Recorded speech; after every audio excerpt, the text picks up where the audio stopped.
Estamos no ar com mais um Tendências e Negócios. E como você já sabe, aqui a gente te mostra reportagens e entrevistas sobre pessoas e organizações que trabalham pelo desenvolvimento do Distrito Federal. E veja agora os destaques do programa de hoje. O Tendências e Negócios pegou uma carona com a Brasília mais famosa da cidade. Não entendeu? Então olha só. Então, há quanto tempo você não anda de Brasília? Deixa eu ver, eu fiz 18 anos em 1900, uns 32 anos por aí, uns 30 anos. Eu sou apaixonado por Brasília. Você não nasceu aqui, né? Cheguei em Brasília com 9 meses de idade em 1960. E termina hoje a nossa série de reportagens sobre mídias comunitárias. Para fechar com chave de ouro, vamos te mostrar as rádios, TVs e blogs que fazem sucesso com os moradores de várias regiões do DF pela internet. E ainda tem novidade no Tendências e Negócios. Estreia hoje o quadro Conectado ao Poder, que traz notícias ligadas à política no Distrito Federal. Não perca! Chegou o dia da nossa última reportagem sobre as mídias comunitárias. Hoje você vai conhecer os blogs, TVs e rádios web do Distrito Federal. Acompanhe! Os veículos de comunicação comunitários encontraram na internet a plataforma ideal para divulgar informações, educação e entretenimento a um maior número de pessoas. Existe essa mudança de paradigma na comunicação e a internet preenche justamente essa lacuna, porque ela dá o direito do telespectador consumir a informação que ele deseja, a hora que ele deseja. No caso de rádio, por exemplo, há uma limitação de emissão de ondas, né? Ela chega até em tal lugar, mas na hora que ela entra na internet, ela dá a volta no planeta, né? E assim é impresso, o jornal impresso, tá tudo, as revistas, está tudo na internet. Por isso que todo mundo correu para a internet. Fui para a internet porque o momento da programação local deu uma estagnada e eu já estava namorando a internet há um tempo com um certo receio. E aí eu falei, não, eu tenho que encarar esse desafio que é a linguagem que vamos ter que usar e é a comunicação que vai ser mais abrangente, e é. A internet tem dado pra gente o que a gente precisa. Hoje, com tanta mídia social, Twitter, Facebook, Google+, essas plataformas ajudam a gente a divulgar o nosso trabalho. Então a internet tem um alcance muito grande, a gente consegue expor Brasília para o planeta, assim. Uma pesquisa realizada pela Comscore, divulgada em 2014, mostra que os blogs brasileiros alcançam 77,3% da população nacional. Isto faz do país o segundo do mundo, ficando atrás apenas do Japão. No DF não é diferente. Os diários virtuais são a maioria. Existem para diferentes públicos e tratam desde a culinária ou dicas de beleza até mesmo assuntos mais sérios, como aqueles de política. Como o blog do Rádio Corredor. Nele, os visitantes acompanham todo o cenário político da capital federal. Nosso blog é mais bastidores, o que acontece por trás das câmeras, vamos falar assim, né? O que ninguém sabe, a gente apura. O povo tem chamado a gente fofoqueiro, né? Mas tudo bem. A gente está fazendo jornalismo sério mesmo assim. A gente mistura, né? Sarcasmo, com ironia, até com fofoca, por que não, né? Eu acho bobagem. E muita coisa do nosso blog, né? Devido a essa apuração de bastidores, sai muito antes no blog do que na grande imprensa. Então é recompensador. A agência Social Play aposta nos diários virtuais e está desenvolvendo uma plataforma que poderá atender alguns blogueiros da cidade. A questão não é só trazer o blog para a TV, mas a gente está profissionalizando os blogs, né? Hoje dentro da Social Play a gente tem 500 mil de acessos já, né? E você criar uma TV é você criar um canal mais profissional, mais direto, mais quente diretamente com o espectador. As rádios e TVs web também mostram a força na internet. O canal do Viver em Brasília tem 4 milhões de visualizações no canal do YouTube. Isso não quer dizer que seja nada tão astronômico, mas para um site na proporção que é da gente focar em motivação, saúde, gastronomia, espiritualidade, coisas a partir de Brasília, é bem expressivo. Nós temos acesso nos Estados Unidos, Austrália, Portugal, muita gente participa aqui, porque nós temos a plataforma via Skype, por exemplo, que é fácil, a internet facilita essa participação. Por exemplo, nós temos um empresário em Orlando que fala do conteúdo dele aqui na Rádio Federal. Ele entra ao vivo, usando o Skype, e fala do conteúdo dele aqui como se estivesse aqui dentro do estúdio. Isso que a internet proporciona para a gente.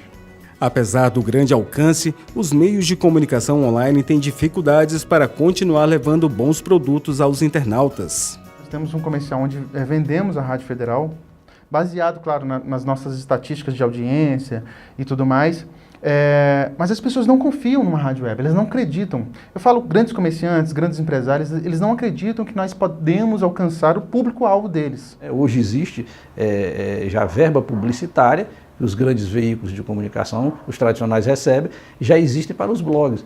Por quê? Por causa da importância do blog. Agora só recebe essa verba, eles não dão para qualquer um, como não dão para qualquer emissora de TV, de rádio nenhum. Eles dão para os que são lidos, os que têm acesso, os que são considerados pela sociedade, etc. e tal. O trabalho é árduo e não se resume a escrever, filmar e gravar áudio para postar na rede. Nem todo o conteúdo pode ser publicado. A seleção é uma parte importante do processo. Você tem que ter responsabilidade como tudo na vida. Você é responsável pelo que você posta. Se você denigrir a imagem de uma pessoa, se você ferir a honra, você vai responder por aquilo. A internet tem leis que a regem, tem um controle maior quanto a tudo o que ocorre lá. E ninguém está isento de ser punido, de responder por tudo aquilo que fala de forma irresponsável contra alguém ou contra alguma instituição. É um jornalismo, né? É coisa nova, é revolucionária nesse sentido, que complementa o que já existe, o tradicional, mas é um jornalismo com as mesmas responsabilidades do jornalismo tradicional que nós conhecemos, com as mesmas regras, né? Quem divulga sem checar a informação, muitas vezes é punido da mesma forma daquele que criou a falsa notícia. Para quem migrou, fica a alegria em atender um novo público. Então eu migrei por desafio e por saber que a comunicação tinha que passar por lá. Independente do rádio, isso é importantíssimo, o jornal existia e a TV também. Mas a internet é outra forma, outra abordagem e eu encarei o desafio.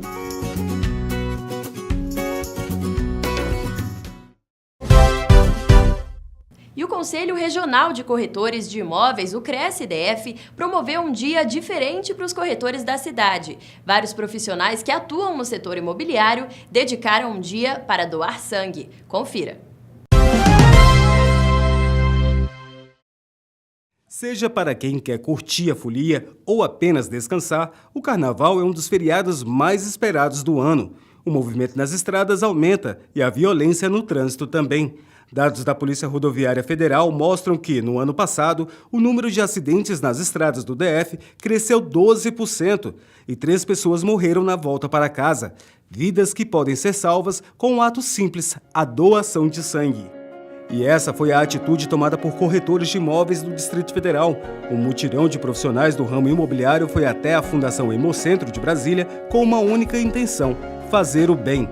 A campanha foi organizada pelo Conselho Regional de Corretores de Imóveis, que há 5 anos promove o Cresce Solidário. Nós, corretores de imóveis, doamos o nosso sangue no nosso trabalho dia a dia. Mas nós estamos tendo hoje a oportunidade de fazer a doação física do sangue e, consequentemente, nós sabemos que será utilizado para salvar muitas vidas. Doar sangue é um gesto de amor ao próximo e a campanha Cresce Solidário trouxe cerca de 55 corretores para fazer a doação à população brasiliense. Faz-se necessário essas campanhas, não deixa de ser uma forma de confraternização entre colegas, podendo salvar vidas conosco. Doar sangue é simples e, ao contrário do que muita gente pensa, não dói. Mas quem quer doar precisa ficar atento a alguns pré-requisitos. Ter entre 16 e 69 anos, pesar mais de 50 quilos, ter um bom estado de saúde, não estar em jejum, mas também não ter ingerido alimentos gordurosos nas últimas horas. Quem vai doar sangue não pode estar em tratamento com medicamentos ou ter realizado endoscopia nos últimos 6 meses. Nas 12 horas que antecedem a doação, não é permitida a prática de exercícios e nem a ingestão de bebida alcoólica ou de cigarros. Além disso, o doador não deve ter feito tatuagem, colocado piercing e nem maquiagem definitiva há menos de 1 ano. A última e não menos importante exigência é sobre o período de sono da noite anterior, que deve ser no mínimo de 6 horas. Quem participa da campanha aprova a iniciativa. O sentimento de ajudar as pessoas é muito bom, né? A gente sai daqui com o coração aliviado, A doação de sangue não atrapalha em nada no dia a dia da gente, né? E é tão bom ajudar as pessoas, né? Aquelas pessoas que precisam. Muito bom. Para salvar a vida, né? Para salvar a vida das outras pessoas, muita gente precisa. E se todo mundo viesse doar sangue, todo mundo na idade, no peso, viesse doar sangue, com certeza ia ter sangue suficiente para todo mundo que precisa.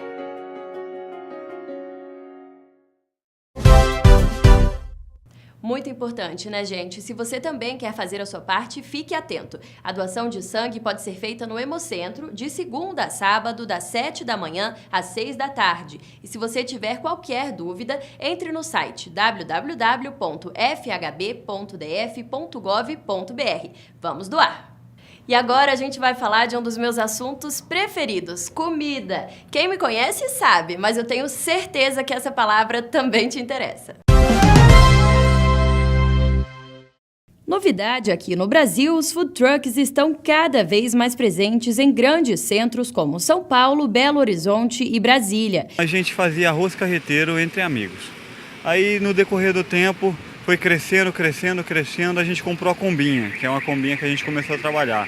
E em 2012 a gente viu, vamos comprar uma coisa maior, que a combinha já não suportava a quantidade de pessoas. A gente comprou o caminhão. A partir desse momento, aí a ideia do food truck começou a crescer muito.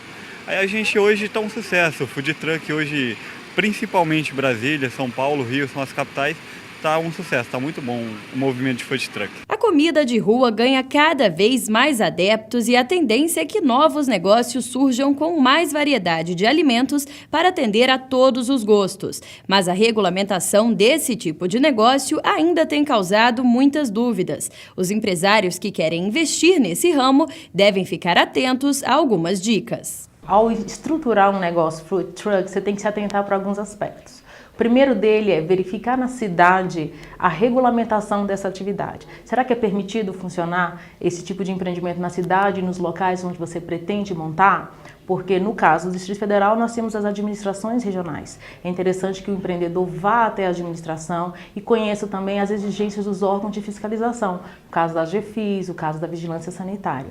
Mesmo sem regulamentação específica para os food trucks, no Distrito Federal há um número significativo de carros adaptados. Os carros costumam ficar estacionados em alguns pontos da cidade, mas sempre perto dos clientes para oferecer comodidade. Como a gente já tinha combinha, a gente já fazia há muito tempo, a gente se chamava de fast food, não de food truck.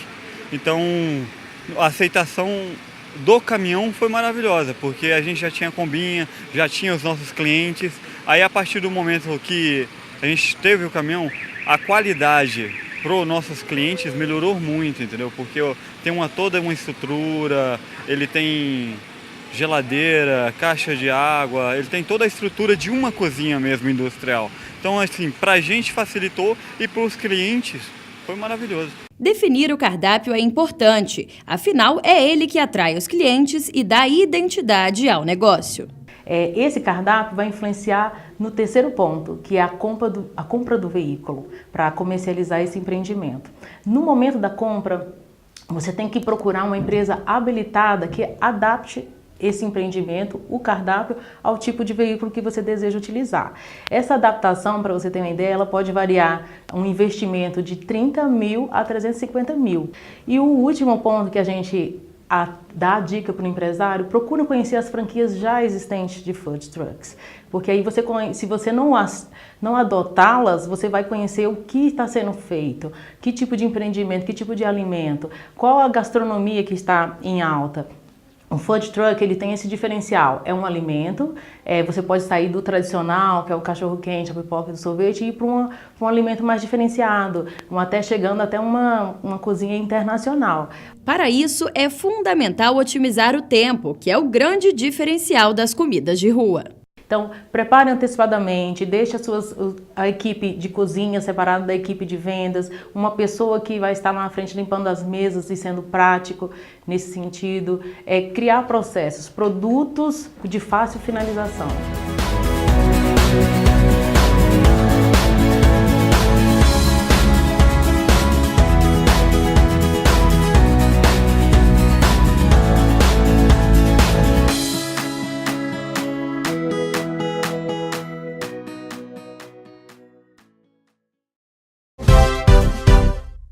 a seguir você vai conhecer um novo quadro do Tendências e Negócios, que vai trazer notícias sobre a política no DF. A gente volta depois do intervalo, não sai daí.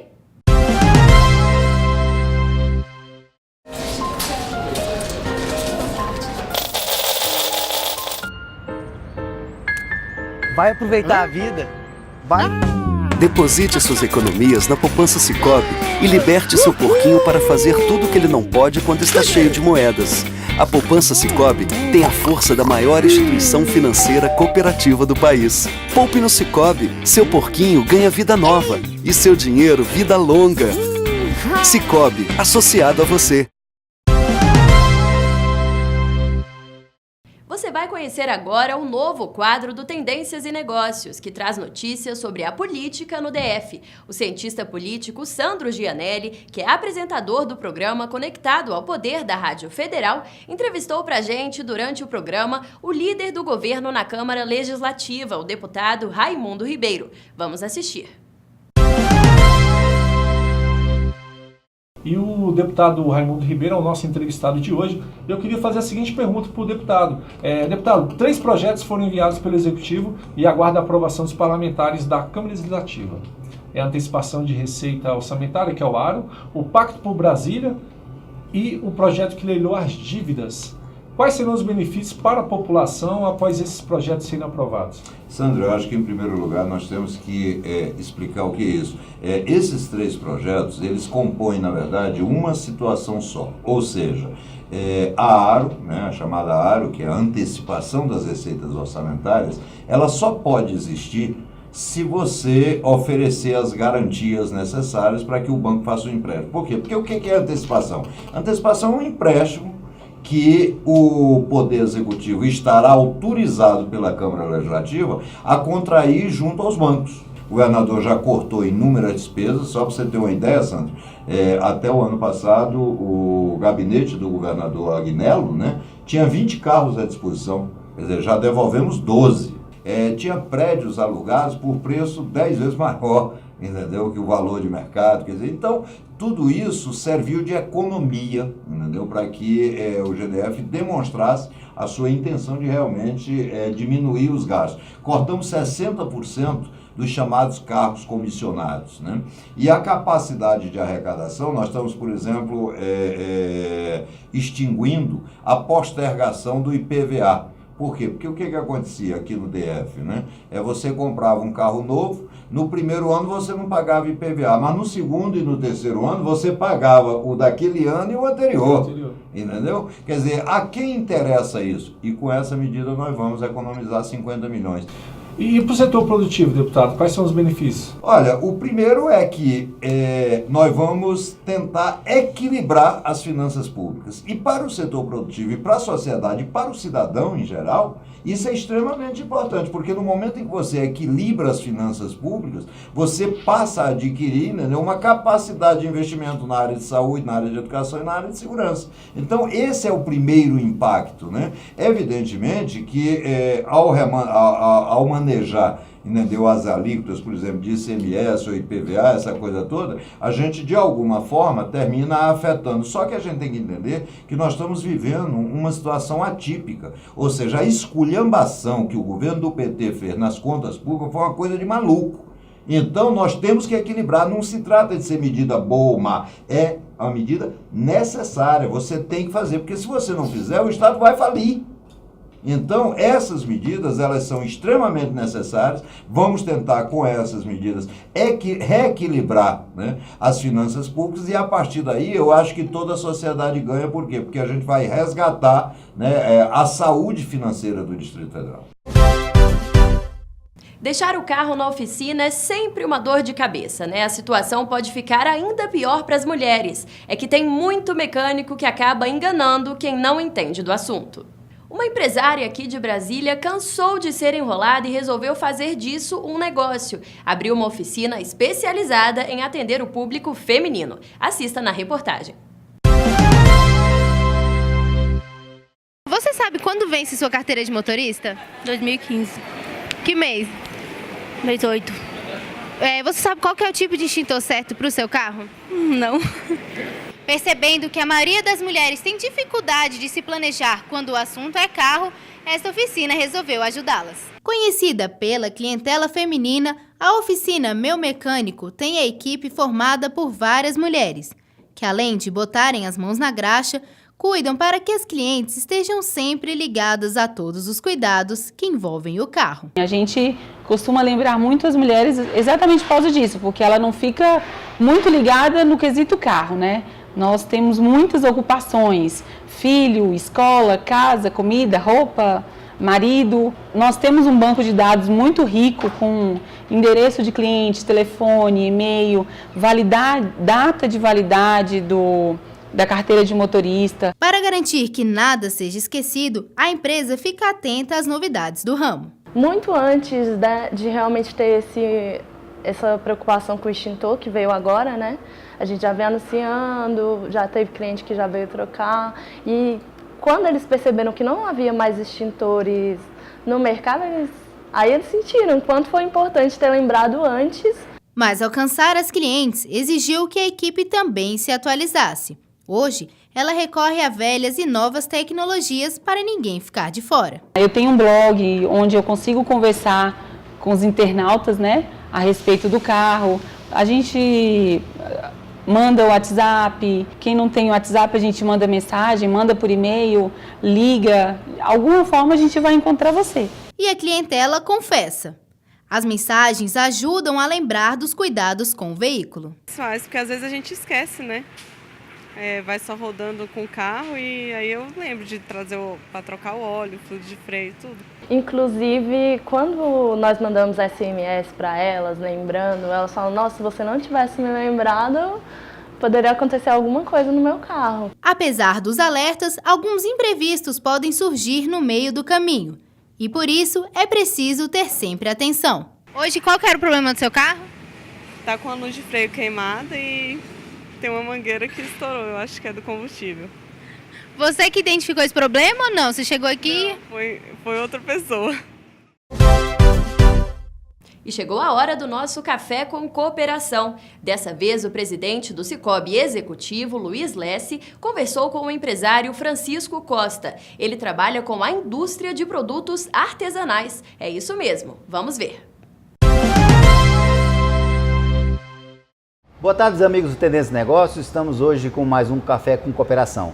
Hoje o nosso convidado é o nosso amigo Francisco Costa. Francisco, obrigado pela presença. Eu que agradeço. O Francisco é empresário do segmento de cosméticos, atua no mercado de Brasília há 24 anos e está ampliando suas atividades. Francisco, como nasceu o interesse seu em produzir produtos aromatizantes? O ramo de cosmético é o ramo que mais cresce no país, né? Uma faixa de 16% a 18% ao ano.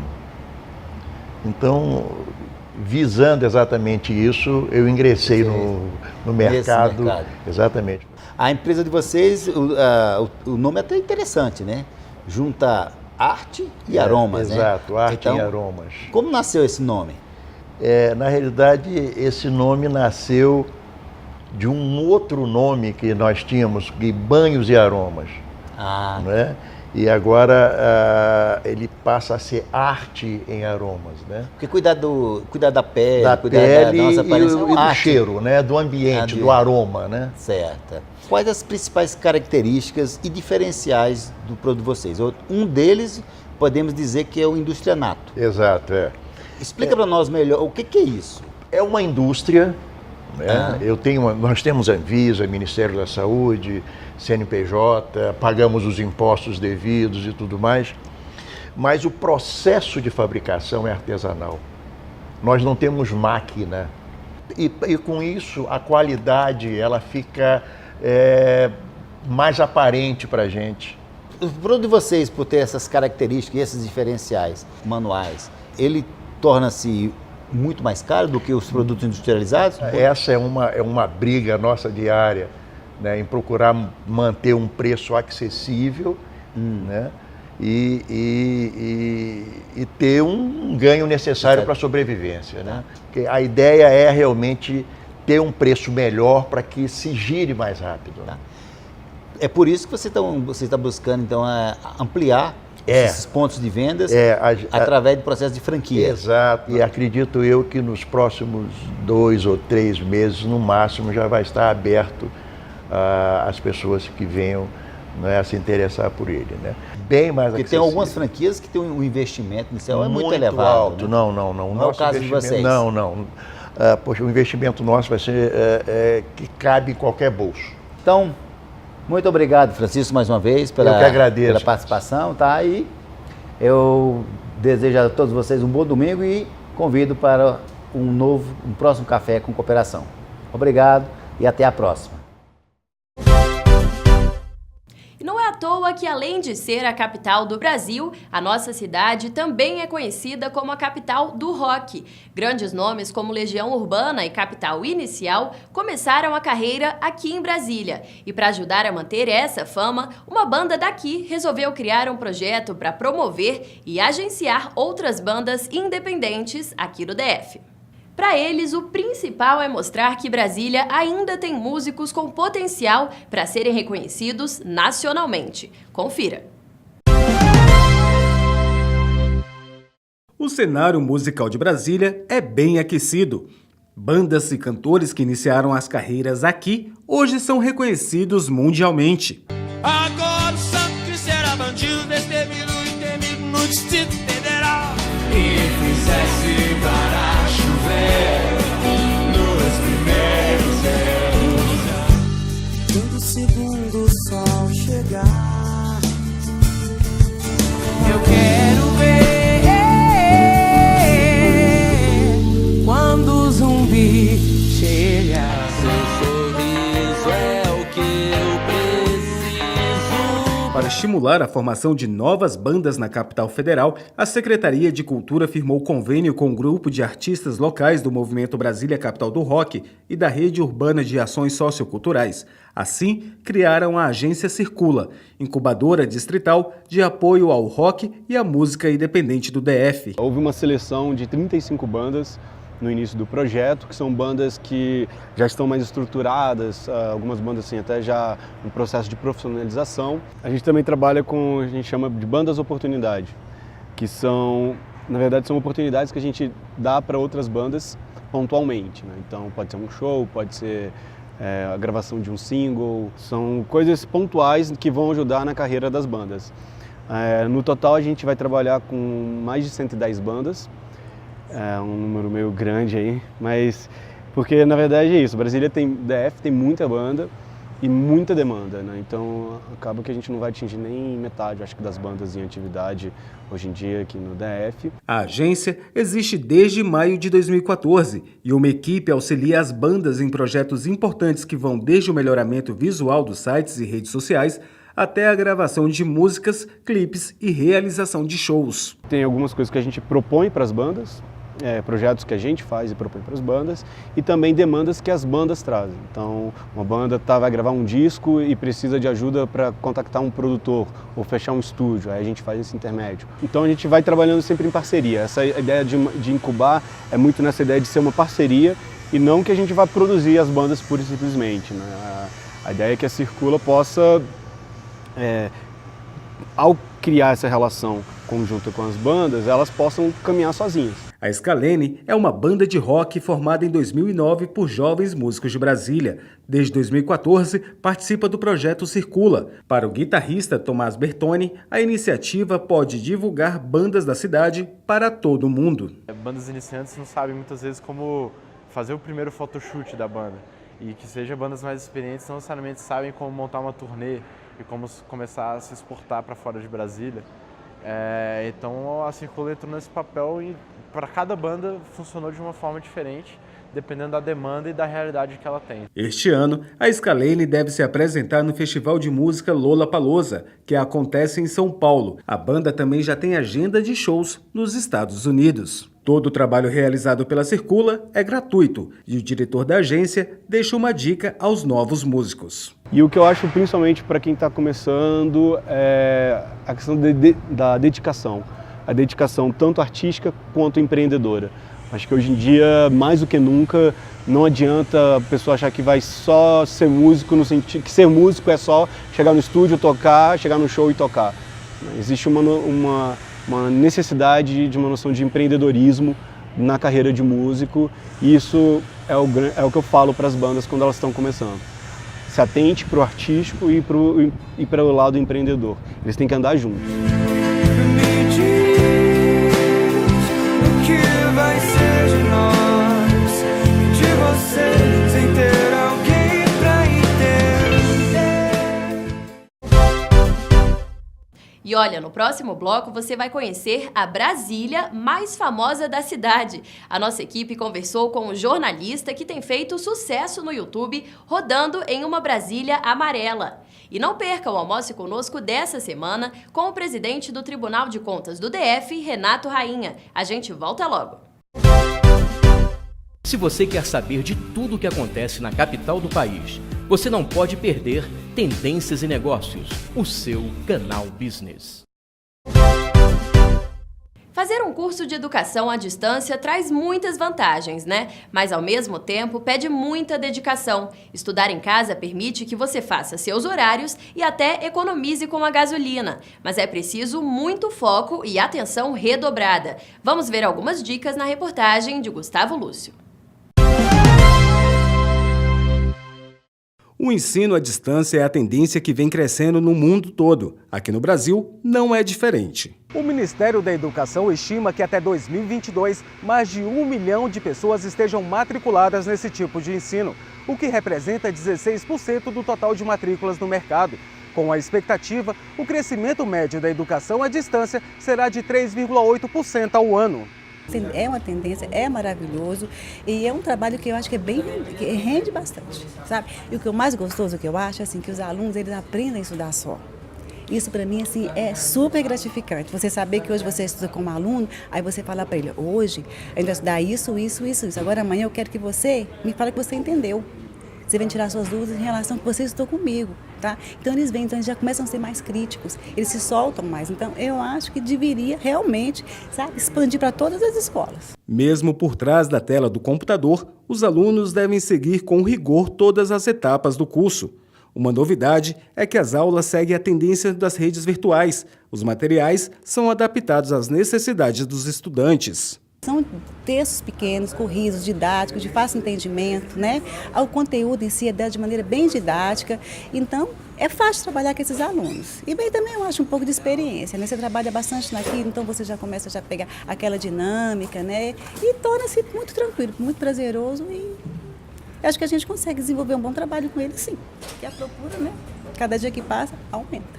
O advogado Caio Henrique Dias é um aluno assíduo das aulas à distância. Mesmo sendo formado, ele utiliza o computador para os cursos de aperfeiçoamento da carreira. Hoje em dia a internet facilitou o acesso com universidades renomadas no mundo inteiro para você ter acesso aqui no computador, de perto, né?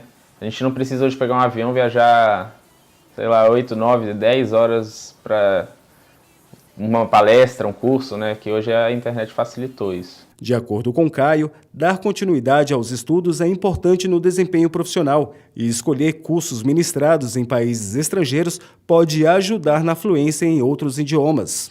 Estou fazendo diversos cursos em universidades estrangeiras para também aperfeiçoar o inglês para na hora da escolha, né, já estar afiado. Na educação à distância, o aluno decide quando é a hora de estudar. E isso, segundo Cristiane, é um dos pontos que favorece os estudantes, mas a disciplina é fundamental para o aprendizado. Tem que ter essa disciplina, tem que ter esse contato com os estudos, é primordial, né? A diferença é que ele vai ter o horário, ele vai fazer o seu horário, mas que ele tem que estudar, claro que tem, sempre. Muitas vezes a dificuldade financeira, né, impede de continuar uma pós-faculdade, mas hoje em dia a internet facilitou muito isso. Tem os cursos gratuitos, que são de universidades renomadas, como eu te disse, que te possibilitam a não parar, a continuar estudando, né? E E a gente continua a cobertura do TEDx, um evento de inovação que vai ser realizado aqui em Brasília no mês que vem. A repórter Carolina Paiva conversou com 2 palestrantes que aceitaram o desafio de falar sobre diversos temas em menos de 20 minutos. Vamos ver. O que você faria se tivesse no máximo 18 minutos para dar uma palestra?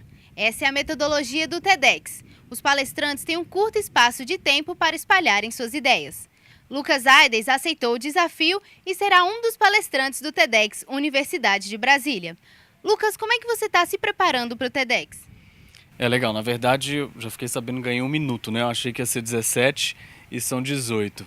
O que eu estou fazendo é basicamente engolir tudo o que existe de bacana no TED. Tem TED, TEDx no mundo inteiro, tem muita palestra bacana, muita coisa legal.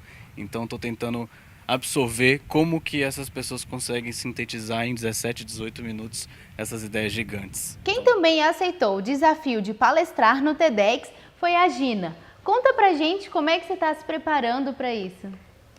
A preparação envolve muito treino, porque a gente tem o desafio de falar em 18 minutos sobre a nossa proposta inovadora ou de intervenção no nosso meio, na nossa comunidade.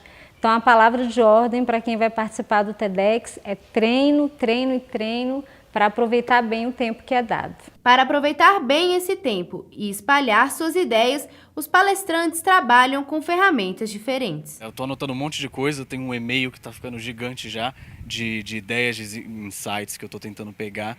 E aí acho que o desafio vai ser montar isso de um jeito que faça sentido em 18 minutos e levar isso de uma forma que as pessoas entendam de um jeito fácil e rápido e bacana. E aí eu acho que isso espalha por si só. O TEDx é o primeiro ponto, né? Porque é um recurso com visibilidade mundial, é uma iniciativa fantástica de dar visibilidade para boas ideias, para ideias inovadoras. Mas, além disso, no relacionamento com os meus pares, na escola onde eu trabalho, nos grupos aos quais eu faço parte, eu pretendo passar a proposta da construção de uma prática pedagógica diferenciada. Além de compartilhar experiências, Gina e Lucas entendem que por trás do TEDx existe a importância de provocar uma transformação em Brasília. O que move o mundo são as pessoas, e as pessoas movem o mundo a partir das suas ideias. Então, a proposta do TEDx é exatamente disseminar, espalhar, difundir boas ideias, ideias inovadoras, diferenciadas. Então, é fundamental que a gente tenha a possibilidade de conhecer pessoas que estão fazendo a diferença onde quer que estejam. Eu acho que é de uma importância gigante, eu fiquei super feliz de saber, primeiro que vai ter aqui em Brasília, e aí, bom, de saber que eu fui chamado para ir, nem se fala, mas eu acho que é um evento que inspira muita gente, traz muita gente bacana, junta num lugar só. Isso acontece pouco, infelizmente, aqui em Brasília.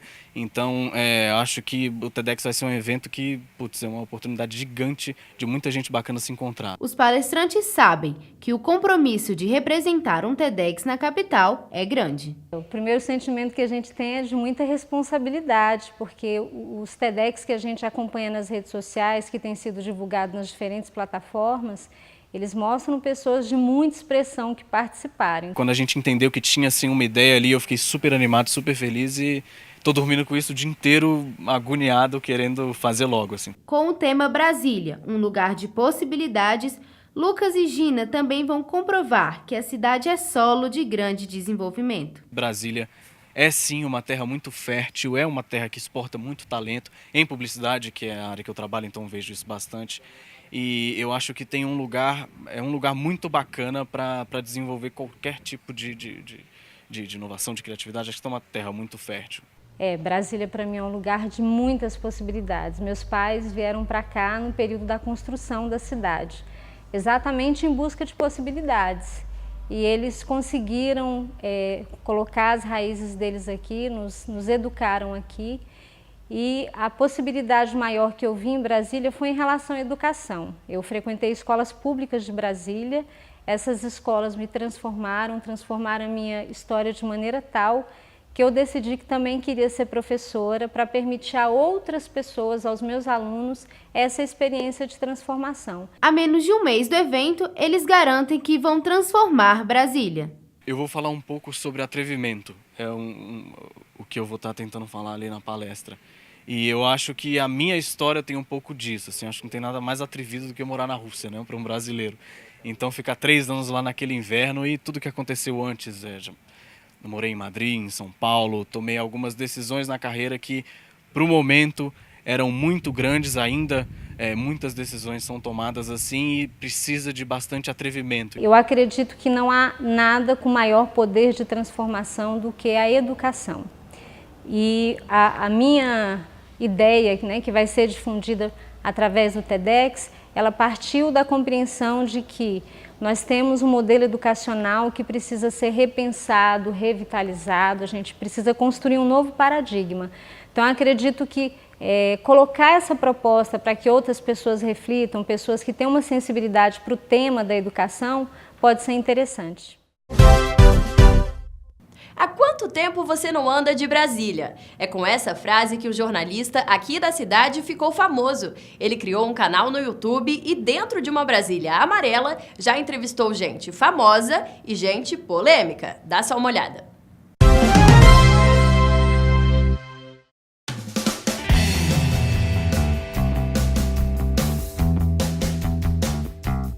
Esse é Daniel Zucco, apresentador do programa no YouTube chamado Minha Brasília. Ele, que já conheceu pessoas de todo o Brasil, hoje está no lugar do entrevistado. Daniel, essa Brasília completa com você 2 anos agora em abril. 2 anos em abril. Quantos quilômetros mais ou menos ela já rodou com você? Comigo, olha, vamos botar aí que para cada entrevistado roda de 10 a 15 quilômetros e já foram 70 programas, então uns 1.000 quilômetros aí. Por trás disso, já que não tem patrocínio, como é que você faz? Onde você trabalha? Como é que é a sua formação? Eu tenho uma empresa, sou jornalista, tenho uma empresa de comunicação e eu tiro do meu bolso. E como é que surgiu então essa ideia? Como é que foi que você pensou em criar o programa? Em 2010, durante a campanha política de 2010, eu nasci em Brasília. Eu sou apaixonado por Brasília mesmo, assim, de sentir saudade. Eu falo que eu sempre tenho um banzo quando eu viajo, sabe? Fico uma semana fora daqui, vou um saco, né? Eu quero sentir Brasília, eu quero rasgar o nariz para respirar fundo. O tempo seco. Você tem um cheiro especial. E quando, em 2010, eu assistindo a campanha política, eu percebi que os principais candidatos de Brasília, governador, Senado, Câmara, nenhum tinha nascido em Brasília.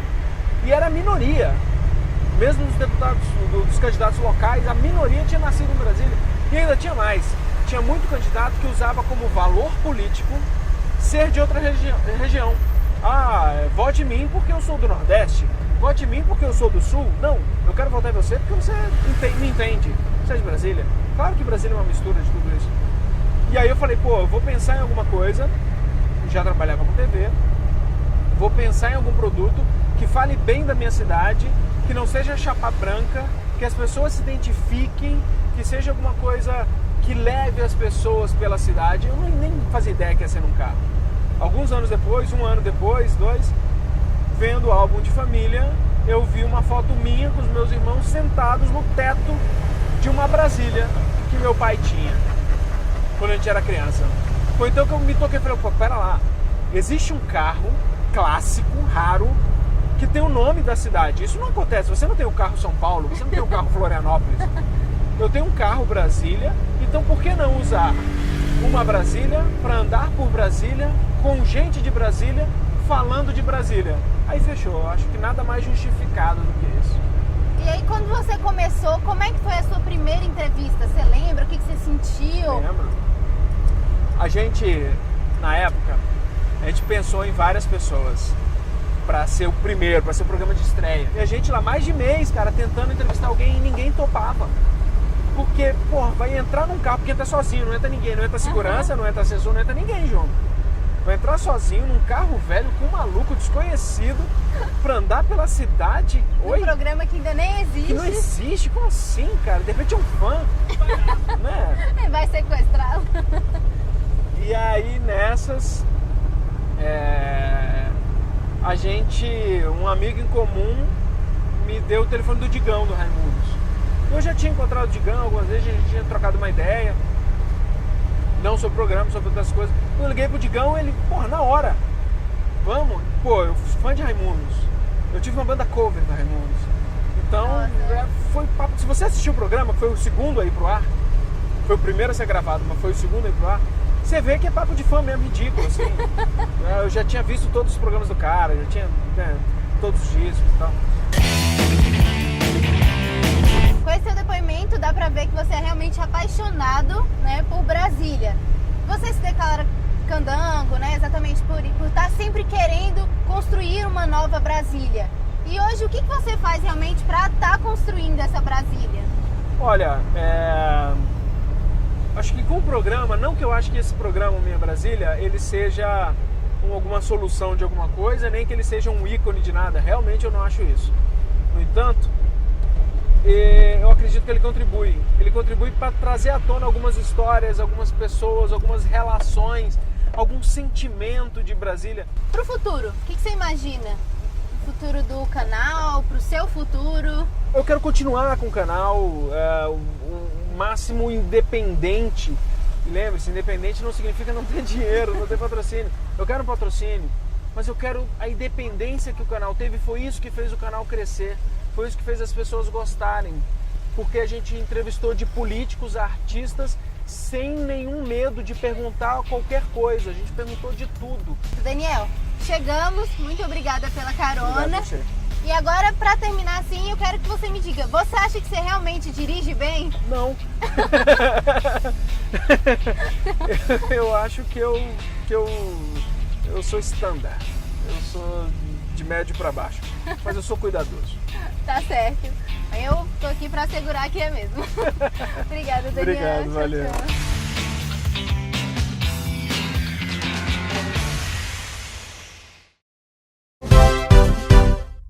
E o Almoce Conosco dessa semana é com o presidente do Tribunal de Contas do DF, Renato Rainha.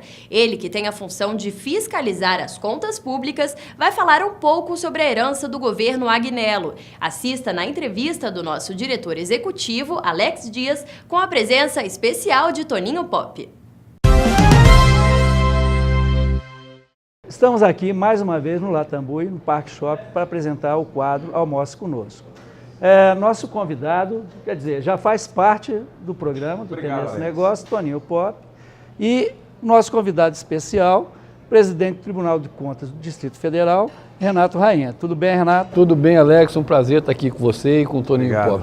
Mas vamos contar um pouco da sua trajetória política, né? Que você foi um homem de muitos votos aqui em Brasília, né? Sim, Alex. Eu fui para a política em razão da minha atuação no Sindicato dos Delegados de Polícia. Participei da primeira eleição em 1994, eu fui eleito com 5.589 votos.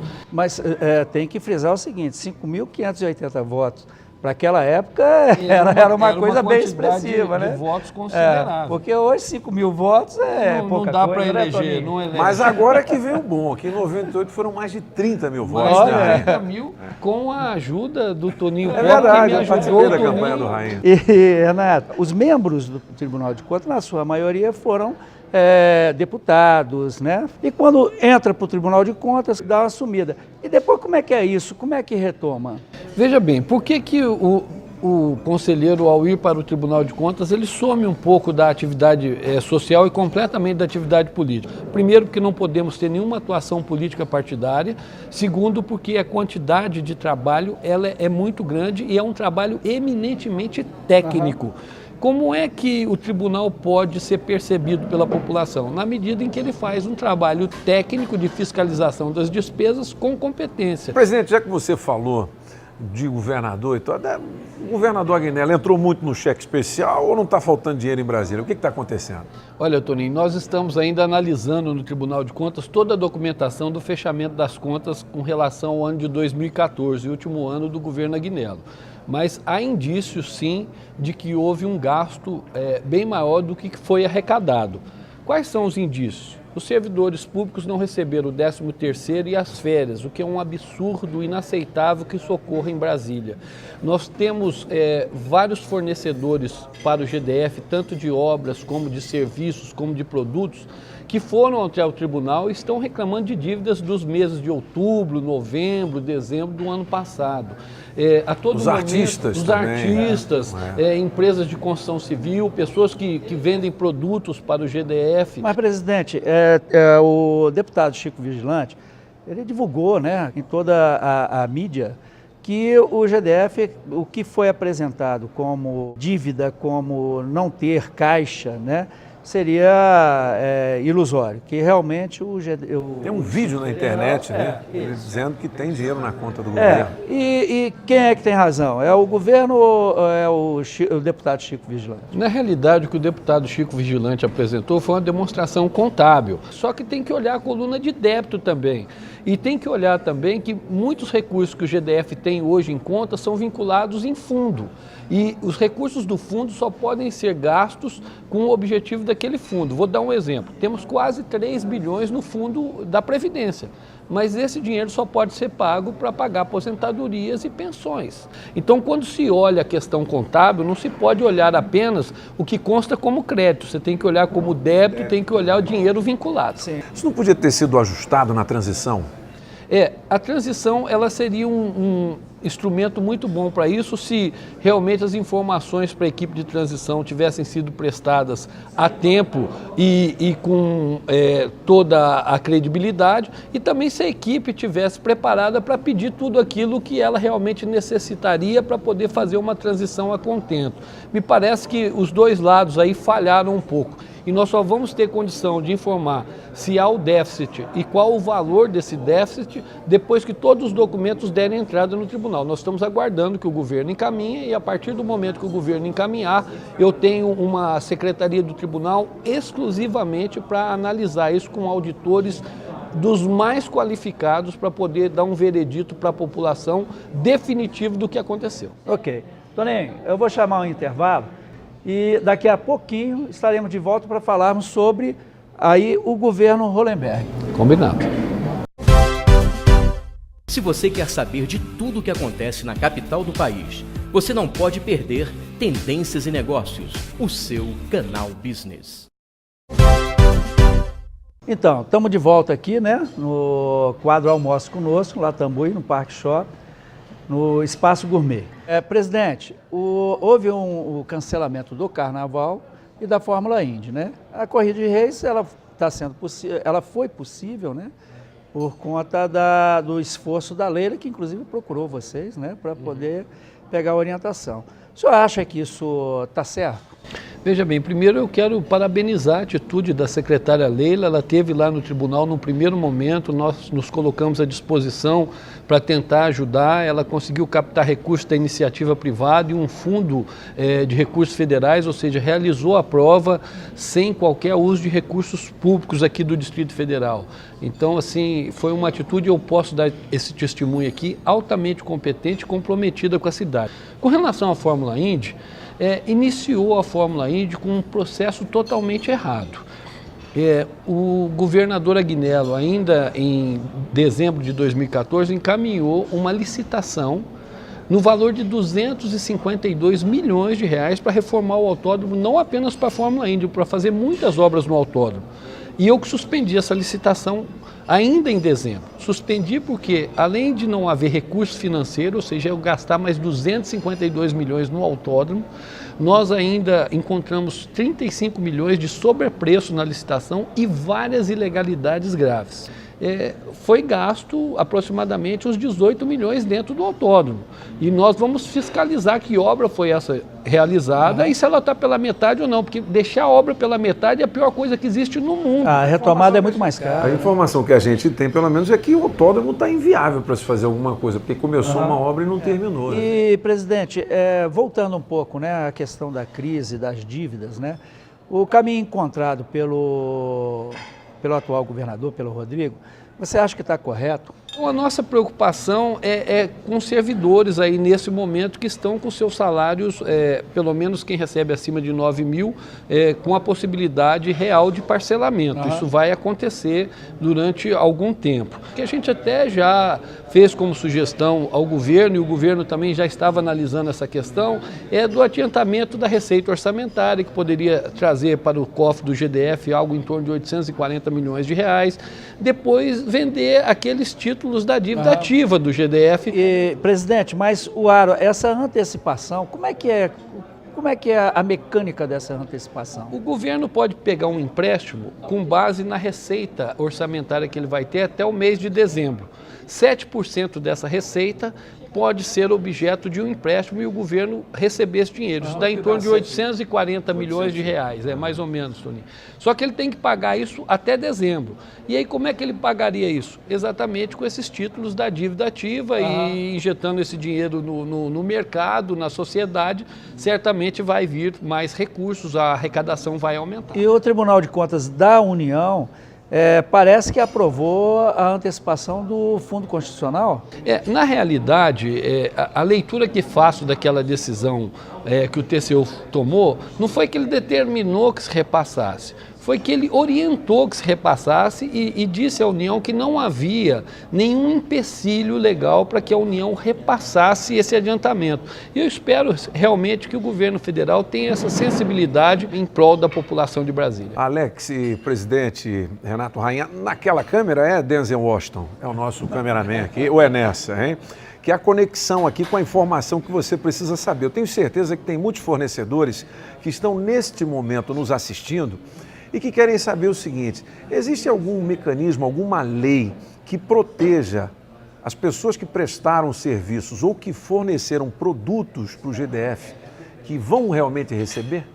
Toninho, isso é uma boa pergunta, porque eu recebo todos os dias fornecedores lá no tribunal que prestaram serviço, prestaram obras, ofereceram produtos e que não receberam até hoje. A dívida não é do governo Aguinaldo ou do governo Hollenberg, a dívida é do Estado, do Distrito Federal. O Estado tem a obrigação de pagar, o Estado não pode ser caloteiro, muito pelo contrário, o Estado tem que dar o exemplo ao cidadão. Não há possibilidade de calote, vai receber em algum momento. Não há nenhuma possibilidade de calote, todos os credores têm que receber e o Estado tem que pagar sob pena de grave ofensa à lei de responsabilidade fiscal. Seria espetar muito você, Renato, se a gente perguntasse qual é a avaliação que você faz desse novo governo? Não seria não, Toninho. Assim, eu como toda a população, eu deposito esperança no atual governo. Eu vejo um secretariado muito preparado, alguns secretários com muita experiência, outros nem tanto, mas eu acredito muito na burocracia, no corpo técnico de servidores do Distrito Federal para dar esse suporte. Toninho, vou aproveitar aqui essa sua última pergunta e gostaria, presidente, diante de tanta crise, de tanta dívida, que o senhor desse uma mensagem de otimismo, para que a gente pudesse realmente se fortalecer, levantar a autoestima e continuar o nosso trabalho, sim. Eu acredito muito no propósito do atual governador, como eu disse, mas acredito sobremaneira na população trabalhadora aqui do Distrito Federal, em ajudar a superar essa crise, em cobrar que as pessoas responsáveis pelos órgãos e instituições que têm que trabalhar no desenvolvimento econômico realmente trabalhem para gerar emprego, para gerar tributos, para gerar políticas públicas de qualidade. Eu estou esperançoso, eu acredito que, não sei se nesse ano, porque a crise é grande, o ano que vem eu acho que nós vamos ter Brasília colocada nos trilhos e no caminho que todos nós desejamos, de uma cidade com qualidade de vida para que todos nós possamos morar com alegria. Ok, Toninho. Legal. Só agradecer essa grande audiência aí, muitas pessoas estão comentando comigo esses meus almoços aqui com você e com as autoridades que vêm convidadas aqui. Obrigado, Alex. Obrigado, Renato. Obrigado, Toninho. É um prazer. Convidado dos cabeças, hein? Sim. Lá. Foi o primeiro Os cabeças da notícia, exatamente. Como presidente, foi o cabeça. Olha que bacana. Então, encerramos aqui o quadro Almoce Conosco e até o próximo domingo. Obrigado. E essa edição do Tendências e Negócios termina aqui. Não se esqueça que você também pode assistir ao programa no nosso canal do YouTube, www.youtube.com/programatem. Continue com a programação da TV Brasília e semana que vem tem mais Tendências e Negócios. Até lá!